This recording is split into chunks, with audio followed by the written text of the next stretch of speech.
오늘은 관음전부터 가보도록 할 텐데요. 그곳에 가서 예경을 올리기 전에 먼저 관음전에는 어떤 분이 모셔져 있는지 물론 다 알고 계시겠지만 그분에 대해서 관세음 보살님에 대해서 소개를 조금 더 해드리고 그리고 나서 예경을 올리도록 하겠습니다. 우선 우리나라에서 가장 인기가 많은 분이라고 해야 될 것 같아요. 그 이유는 관세음 보살님이 모든 어려움을 구제하는 보살님일 뿐만 아니라 불가사의한 인연과 신통력으로 중생을 돕기 때문입니다. 세상에 고통받는 모든 중생의 그 소리, 관세음, 세상의 소리를 관하는 분, 그 소리를 다 살펴서 대자대비의 마음으로 중생을 구제하고 제도하는 보살님이죠. 그래서 관세음 보살님을 모신 곳이 관음전. 그 관음전을 또 다른 말로 원통전이라고도 하는데, 이 원통전이라는 것은 관세음 보살님이 모든 곳에 두루 원흉통, 원통을 갖추고 중생의 고뇌를 씻어주기 때문에 그 권능과 구제의 측면을 강조해서 원통전이라고 합니다. 그리고 뭐 중국에서는 대자대비라고 그래가지고 대비전이라고 관음전을 부르기도 하죠. 어쨌든 우리나라에는 관세음 보살님을 모신 이 관음전, 원통전이 굉장히 많은데요. 관음전 그 안에 보면은요, 왼손에 이렇게 연꽃이나 감노병, 약병을 들고 연화자 위에 앉아있는 관음상을 안치하는 것이 일반적인데요. 그 이외에도 특이한 경우들이 있습니다. 예를 들어서 버들가지를 들고 있는 관세음 보살님이 계십니다. 이 관세음 보살님을 우리는 양류관음이라고 그래요. 버들유자를 써서 양류관음. 그리고 다른 모습을 하신 분들도 많이 계세요. 우리나라에는 수월관음이 제일 유명한 것 같습니다. 수월관음. 그래서 그 그림이나 형상으로 보면은 이렇게 바닷가에 관세음 보살님이 앉아 있고 또 옆에 동자가 있는 모습. 또 하얀 옷을 입고 계세요. 관세음 보살님이. 검은 옷도 아니고 회색 옷도 아니고 이 하얀 옷을 입었다고 해서 백의관음이라고 합니다. 흰 옷을 입고 아름답고 우아하게 보이잖아요. 네, 백의관음. 그리고 용두관음이라고도 합니다. 이 용두관음은 관세음 보살님의 머리가 용머리가 아니고 뭐냐면 용을 타고 이렇게 하늘을, 약병을 들고 하늘을 이렇게 지나가는 풍경, 여러분 사진으로 한때 유명했었죠. 막 유행도 하고 막 여기저기 보내주기도 하고. 또 우리가 잘 아는 관세음 보살님 가운데는 그 몸은 하나인데 손이 이렇게 여기서부터 이렇게 쫙 이렇게 달려있는 경우도 있어요. 천수관음이라고 하죠. 그래서 1000개의 손을 상징을 하는데 그 1000개의 손을 보면 손바닥에 그 눈이 그려져 있어요. 지혜의 눈. 말하자면 눈으로 보고 듣고 그리고 손으로 도와주고 구원해주고 구제해주기 때문에 그렇게 중생을 구제한다는 것을 상징하기 위해서 천수관음의 모습으로 나타나는데 이제 이렇게 형상으로 만들어진 경우도 많이 있지만 탱화로 많이 그려져 있습니다. 천수천안 관세음 보살도 아까 말씀드린 그 버들가지를 들고 있는 양류관음도 양류 관세음 보살님, 양류관음도가 그림으로도 있고 백의를 입고 있는 관세음 보살님, 백의관음도도 있고 또 이렇게 그 탱화로 많이 남겨져 있는데 이것은 봉안된 관세음 보살님의 상, 그 유형에 따라서 이제 뒤에 배치하는 탱화의 모습이 달라집니다. 그리고 아까 수월관음 설명할 때 잠깐 얘기를 해드렸는데 그 수월관음, 그러니까 관세음 보살님 옆에는 남순동자와 해상용왕이 있는데 이제 이 경우에도 그렇게 동자상을 이렇게 배치하기도 하지만 대체로 이제 그림으로 탱화로 이렇게 모셔서 볼 수가 있습니다.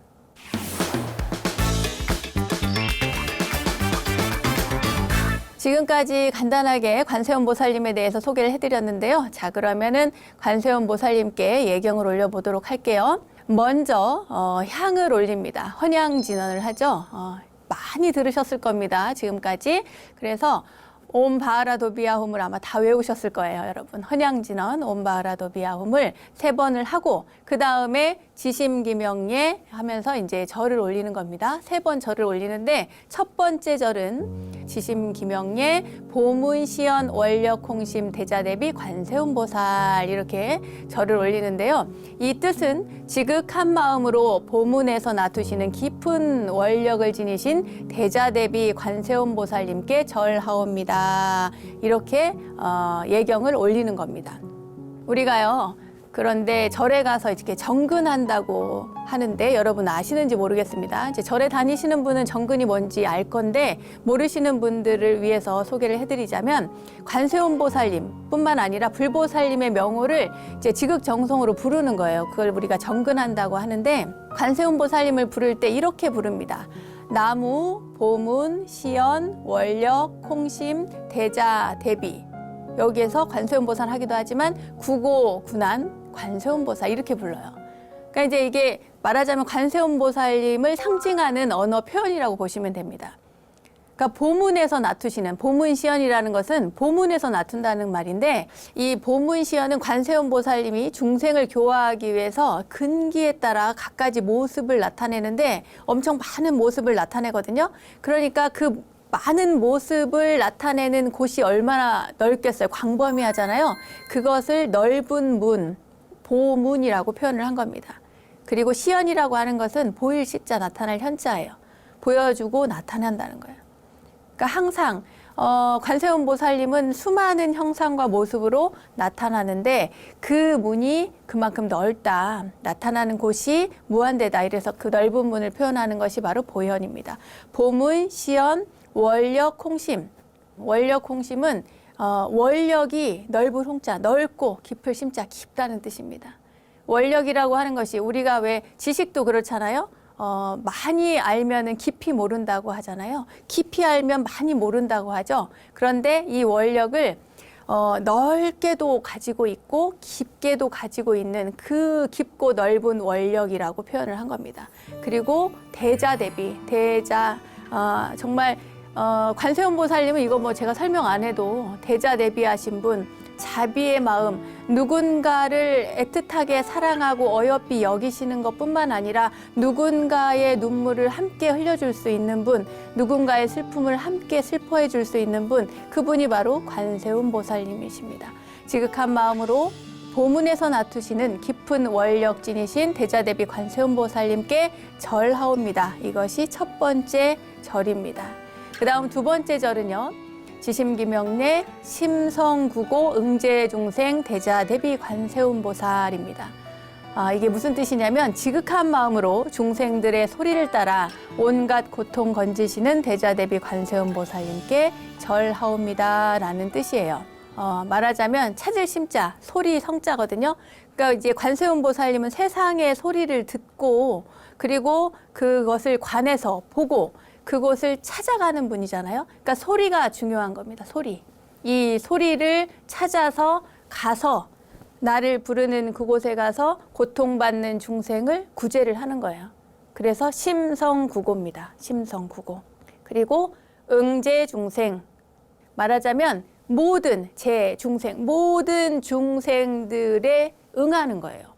중생들이 말하자면은 저기 남미에서도 관세음보살님을 찾을 수가 있고 또 저기 시베리아에서도 관세음보살님을 찾을 수가 있잖아요.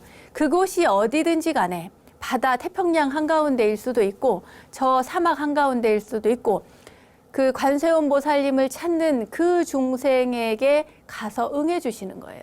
어떤 모습으로? 대자대비한 관세음보살님의 모습으로 그들이 원하는 모습으로 나타나서 제도를 해주시는 겁니다. 지극한 마음으로 중생들의 소리 따라 온갖 고통 건지시는 대자대비 관세음보살님께 절하옵니다 하는 것이 누구예요? 두 번째 절입니다. 그 다음에 세 번째 절은 누구에게 하느냐? 지심기명예 좌보처 남순동자 우보처 해상용왕입니다. 아까 제가 말씀드렸죠. 그 수월관음도에 보면은 남순동자가 있고 해상용왕이 있잖아요. 있다고 했죠. 제가 말씀드렸죠. 그 동자가 바로 남순동자입니다. 지심기명예 좌보처 남순동자 우보처 해상용왕. 이것은 뭐 해석하기 쉽죠. 지극한 마음으로 좌보처 왼쪽에 있는 남순동자와 우보처 해상용왕님께 절하옵니다 하고 이제 절을 하는 거예요. 관세음보살님뿐만 아니라 좌우보처 양옆에 있는 분에게 절을 하는데 남순동자는 우리가 잘 아는 분입니다. 사실은 여러분들 많이 들어보셨을 거예요. 선제동자 들어보셨죠? 53 선지식을 찾아다니는 그 선제동자, 이 선제동자가 바로 남순동자입니다. 왜 남순동자라고 하냐면 저기 남쪽을 향해서 구법의 길을 걸었다고 해서 남순동자라고 합니다. 허엄경 입법계품의 주인공이잖아요. 그 주인공이 바로 선제동자인데 선제동자가 남쪽, 인도 남쪽을 향해서 따라다니면서 구법의 길을 갔고 그리고 53 선지식을 만나기 위해서 쭉 구법 여행을 하던 중에 28번째로 만난 분이 바로 관세음 보살님이신데 그 남쪽으로 구법 여행을 했다고 해서 선제동자를 남순동자라고 하는 겁니다. 둘이 별개의 인물이 아니었던 거예요. 알고 봤더니. 네. 그분 남순동자에게도 예경을 하고 그다음에 해상용왕입니다. 해상용왕은 불법을 수호하는 8부 신장 가운데 한 분입니다. 제가 저번 시간에 말씀을 드렸죠. 신중님. 신중님을 우리가 신장님이라고도 하는 이유가 장군이라 이거예요. 장군. 네, 그 말씀 드렸는데 그때의 8부 신장을 얘기를 했는데 8부 신장 가운데 한 분 사가라 용왕이라고 했습니다. 사가라 용왕. 그 사가라 용왕이 바로 해상 용왕입니다. 해상 용왕은 관세음 보살님의 자비심이 그 바다처럼 깊고 넓다고 하는 것을 표현이 되고 있습니다. 자, 이제 세 번째 절은 그 양쪽에 계시는 좌우보처에게 절을 올렸던 거예요. 그리고 나서 마지막에 고두배를 하면서 그 연부를 하는데 그때 하는 이야기가 이렵 홍련 재해중 벽파 심처 현신통 자갸 보타 관자재 금일 강부 도량중이라고 합니다. 이게 무슨 뜻이냐면 붉은 연꽃 한잎알이 바다 위로 솟아나서 푸른 물결 깊은 곳에서 온갖 신통 나투시네 어젯밤엔 보타산에서 자재로 관하시고 오늘 아침 이 도량에 강림하시네 라고 했습니다. 자, 다시 한번 보겠습니다. 이렵 홍련 재해중이라고 하는 건 이렵이라는 것은 그냥 이파리, 꽃잎파리, 이파리 하나죠. 홍련, 이렵 홍련 재해중 말하자면 그 홍련이니까 붉은 연꽃이잖아요. 붉은 연꽃의 이파리 하나가 바다 위에 있다는 거예요. 바다 위에. 재해중, 바다 위에 이제 이렇게 솟아올랐겠죠. 떠올랐겠죠. 그래서 이렵 홍련 재해중 벽파 심처 현신통. 벽파라고 하는 것은 푸른 물결입니다. 푸른 파도를 이야기를 하죠. 네, 벽파라고 얘기를 하는데 푸른 파도, 푸른 물결, 심처, 깊은 곳에 그곳에 신통을 나타낸다는 거예요. 깊은 곳에서. 푸른 물결 깊은 곳에서 온갖 신통을 나투시는 분, 그분이 누구예요? 관세음 보살님이시라는 거예요. 그리고 자갸보타 관자재 금일 강부 도량중. 이 말은 또 뭐냐면 자갸, 어젯밤에는 보타산에서 그 관하시고 자제암을 관하시고 그리고 오늘 금일에는 이 도량에 강림하시네 라고 말씀을 이렇게 올리고 나서 고아일심 김영정리하고 이제 그 반배로 마지막 인사를 합니다. 자, 그럼 보타산은 어디냐? 여러분 보타낙가산은 다 아실 겁니다. 관세음 보살님의 성지, 관음성질에 성지순례 가자, 관음성지 성지순례 가자 할 때 꼭 가는 곳이 보타낙가산입니다. 인도 남쪽에 있는 섬을 이야기하고 그곳에 관세음 보살님이 머물고 계시다는 그런 이야기가 있어서 그곳을 성지라고 불리는데 물론 지금은 뭐 관세음 보살님을 모신 여러 곳에 성지가 되어 있지만 원래의 이야기로 따지면 인도 남쪽에 무인도 한 섬에 관세음 보살님이 머물고 계시다 이런 얘기가 있습니다. 이 얘기를 하려면 관세음 보살님의 전생 얘기를 해야 되는데요. 관세음 보살님의 전생 여러분 궁금하십니까? 네, 제가 이제 이 이야기를 그 같이 사는 스님에게 했더니 눈물을 흘리면서 들어서 제가 깜짝 놀랐습니다. 이 이야기를 꼭 해주라고 하더군요. 그래서 말씀을 드립니다. 옛날에, 그러니까 지금부터 드리는 말씀은 전해져 내려오는 관세음 보살님의 전생 이야기입니다. 인도 남쪽에 이 장나라고 하는 장자가 있었어요. 그 장자가 아리따운 여인과 결혼을 해서 사는데 아무리 원해도 이 아이가 생기질 않습니다. 10년 동안 아이가 없었어요. 그래서 기도를 하게 됩니다. 만약에 아이를 점지를 해주시면 중생을 돌보게 하겠습니다. 그 아이들을 키워서 그 아이들이 어렵고 힘들게 사는 모든 중생을 돌보는 사람으로 키우겠습니다. 그러니 제발 저희에게 아이를 좀 주십시오 하고 기도를 해요. 그렇게 해가지고 아이가 태어납니다. 첫 번째 아이가 태어나고 그리고 또 계속 기도를 했는데 어떻게 된 건지 3년 후에 또 아이가 또 태어나요. 두 아이를 키우게 됩니다. 근데 이제 우리 부처님도 태어났을 때 그 아버지 정반왕이 선인을 불러와가지고 이 아이의 미래를 좀 봐달라고 하잖아요. 그런 것처럼 이제 이 장자도, 장나 장자도 궁금한 거예요. 우리 아이들이. 우리가 기도해가지고 낳았으니까 얘네가 어떻게 될지 궁금한 거예요. 그래가지고 선인을 불러서 이 아이들의 미래를 좀 봐달라고 합니다. 그러니까 이제 선인이 봐주는데 보니까 이 아이들이 부모하고 인연이 없는 거예요.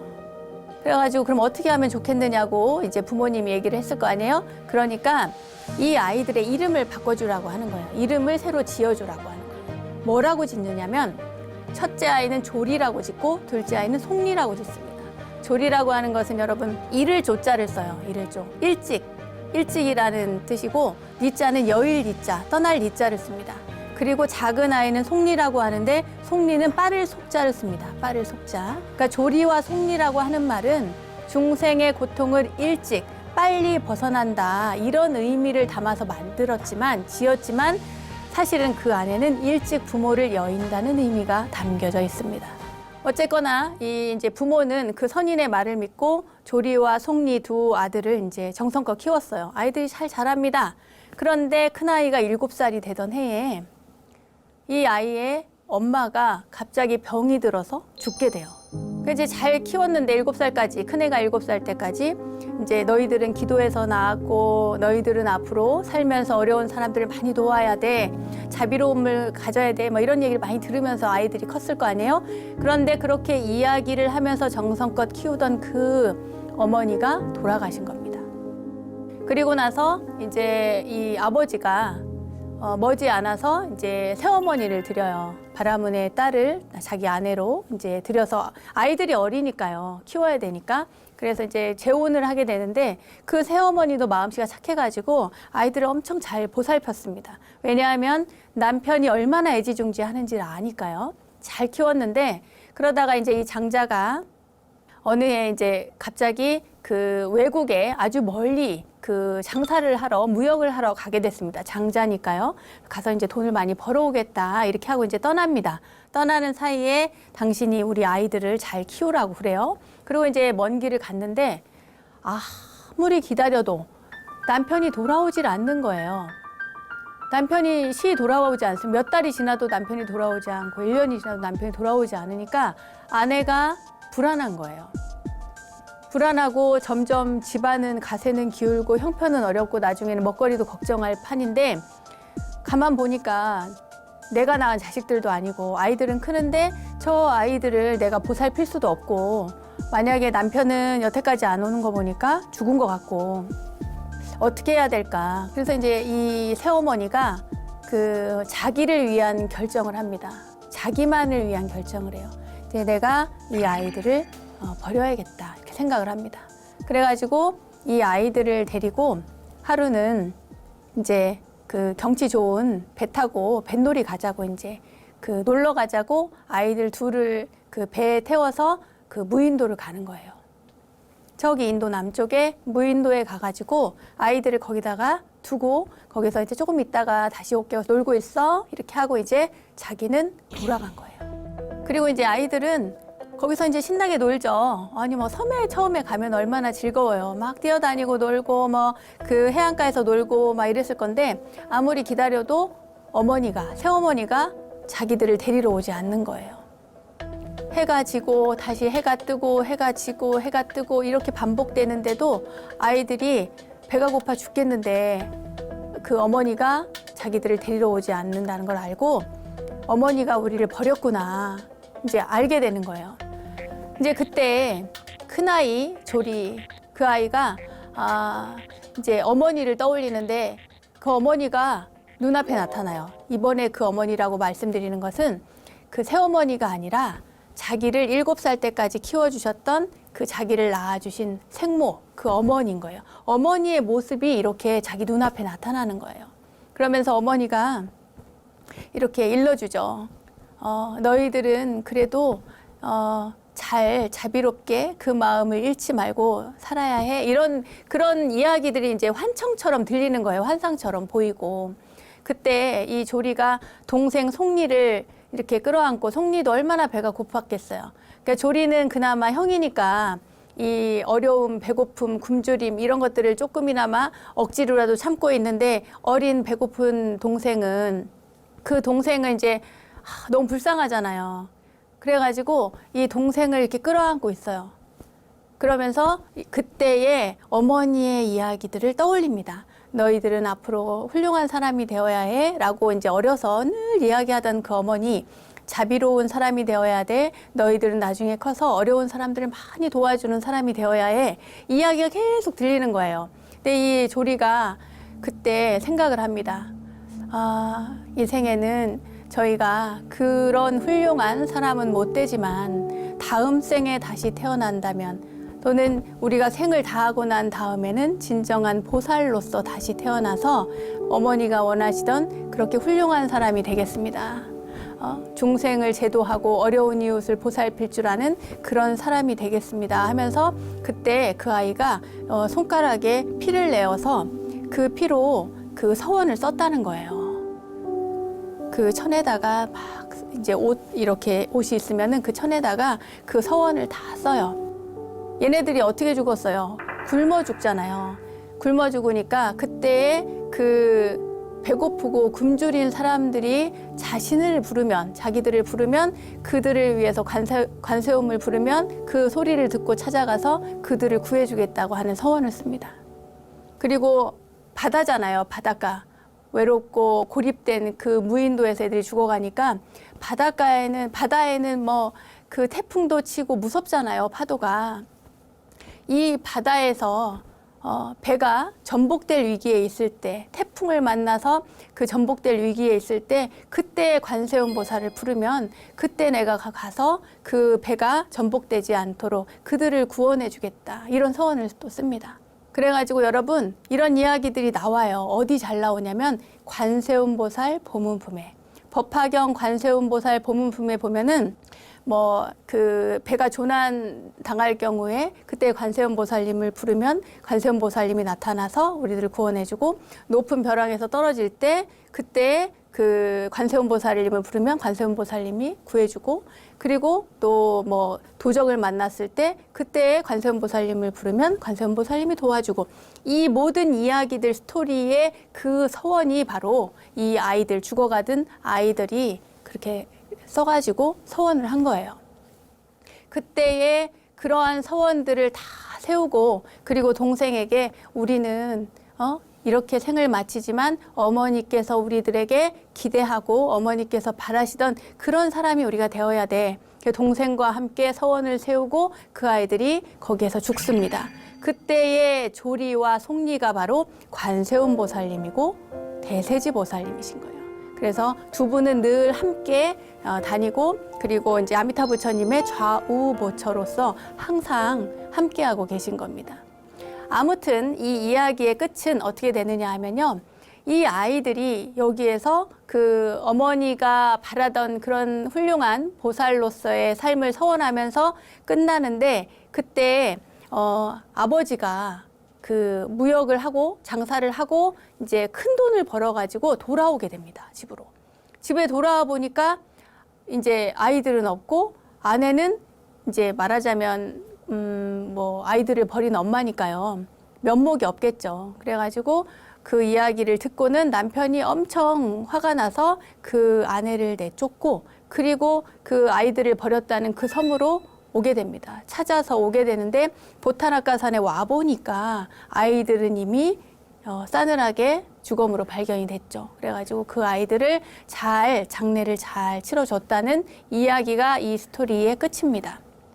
그렇지만 우리는 장례식이 중요한 것이 아니라요, 여기에서 가장 포인트는 이렇게 억울하고 분하게 죽어가는 이 아이들이 그렇게 아름답고 순수한 마음으로 서원을 세우고 관세음 보살, 대세지 보살이 되었다는 것, 이것이 중요하죠. 자, 그 마음으로 우리 관세음 보살님께 다시 한번 예경을 올려볼까요? 관세음 보살님께 예경할 때 첫 번째 절입니다. 지심 김영예 보문시연 원력 공심 대자대비 관세음 보살.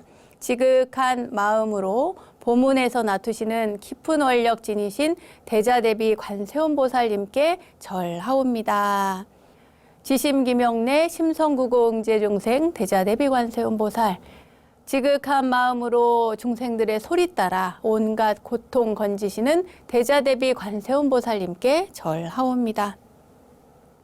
지심기명예 좌보처 남순동자 우보처 해상용왕. 지극한 마음으로 좌보처 남순동자 우보처 해상용왕님께 절하옵니다. 이렵 홍련제해중 벽파 심처 현신통 자기아보타 관자재 금일 강부 도량중. 붉은 연꽃 한잎파리 바다 위로 솟아나서 푸른 물결 깊은 곳에서 온갖 신통 나투시네.